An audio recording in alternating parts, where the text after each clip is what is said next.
crying. What's your name?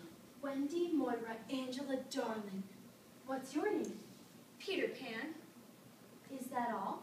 Yes. Oh, I'm so sorry. It doesn't matter. Where do you live? Second star to the right and straight on to morning. Well, that's a funny address. No, it isn't. I mean, is that what they put in all your letters? Don't get any letters. But surely your mother gets letters. Don't have a mother.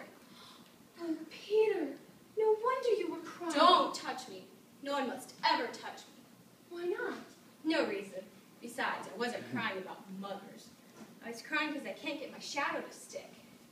Your shadow has come off? How awful. Silly thing, you were trying to stick it on with soap. Everyone knows that a shadow must be sewn on. What's sewn? You are dreadfully ignorant. No, I'm not. Don't worry, I shall sew it on for you, my little man, but I dare say it will hurt a little. I never cry.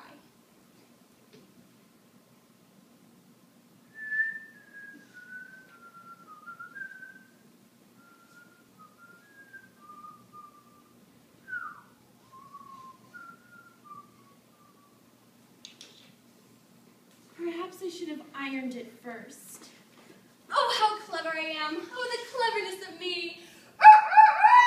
Why, you conceited! Of course, I did nothing. You did a little. A little? Well, if I'm of no further use, at least I can go back to bed. Wendy, don't be angry. I can't help but crow when I'm pleased with myself. Wendy?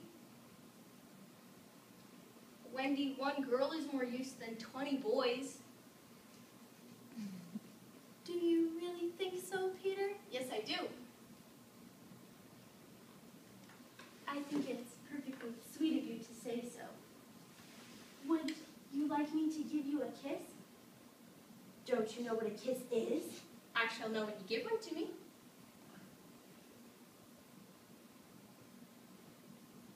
Now am I to give you a kiss?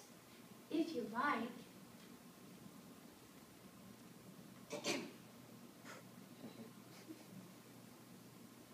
I shall wear it on a chain around my neck. Peter, how old are you? I don't know, but I'm quite young. I ran away when I was born. Whatever for? It was because I heard Mother and Father talking about what it was to be when I became a man. I don't ever want to be a man. I'll always be a little boy and to have fun. So I ran away. Lived a long time with the fairies. Peter, do you really know fairies? Yes, but they're nearly all gone now. You see, Wendy, when the first baby left, for the first time, its laugh broke into 1,000 pieces, and they all went skipping about. And that was the beginning of fairies. So every time a baby laughs its first laugh, it becomes a fairy. So there ought to be a fairy for every boy and girl. Ought to be, isn't there? No. See, children think they know such a lot now that soon they don't believe in fairies. And every time a child says, I don't believe in fairies, somewhere a fairy falls down dead.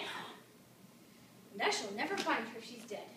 I can't think she's gone to. Peter, you don't mean to tell me that there is a fairy in this very room. Oh, I do wish you'll be mine. She was here just a minute ago. You don't hear her, do you? The only sound I hear is like the tinkling of little bells. That's Tink. That's the fairy language. I think I hear her too. Wendy, I do believe I shut her up in the drawer. Tink, you shouldn't say such things. Of course I'm very sorry. How was I to know you were in the drawer? If only she'd stand still so I could see her. They hardly ever stand still. Oh, how lovely. Tink, this lady says she wishes you were her fairy. What did she say, Peter? She's not very polite. She says you are a great ugly girl and that she's my fairy. But Tink, you know you can't be my fairy because I'm a gentleman and you are a lady. What did she say? It wasn't very nice. She's quite a common fairy, you know. Peter, where do you live now? With the Lost Boys. out of the prams when the nurse is looking the other way. If they're not claimed in 7 days, 7 days, they're sent far away to Neverland to defray expenses. I'm captain. Oh, what fun it must be. Yes, but we're rather lonely. You see, Wendy, we have no mother to tell us stories. Are none of the other children girls? Oh no, girls are much too clever to fall out of their prams. Peter, I think it's perfectly lovely the way you talk about girls. My brothers just despise girls. But you are so kind, you may give me a kiss.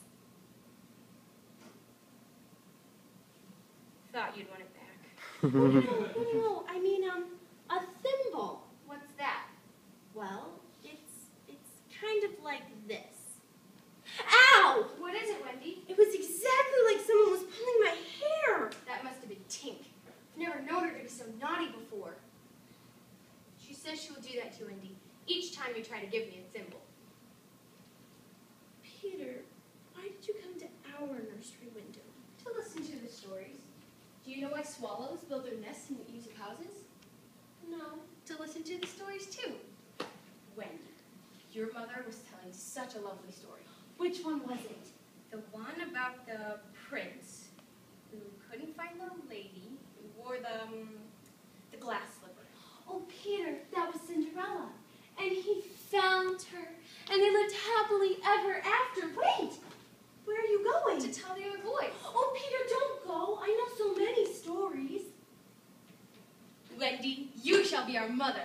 We would respect you and take care of you. And I can tuck you in at night and mend your clothes. And make pockets for us. None of us has any pockets. Wendy, you shall fly with me. But, Peter, I can't fly. I'll teach you. I'll teach you to ride the wind's back, and away we go. When you're sleeping in your bed, you could be flying about with me saying silly things to the stars. Of course, it's awfully fascinating. How do you do it? With your happy thoughts and a sprinkle of pixie dust, you can fly. To Neverland? To Neverland.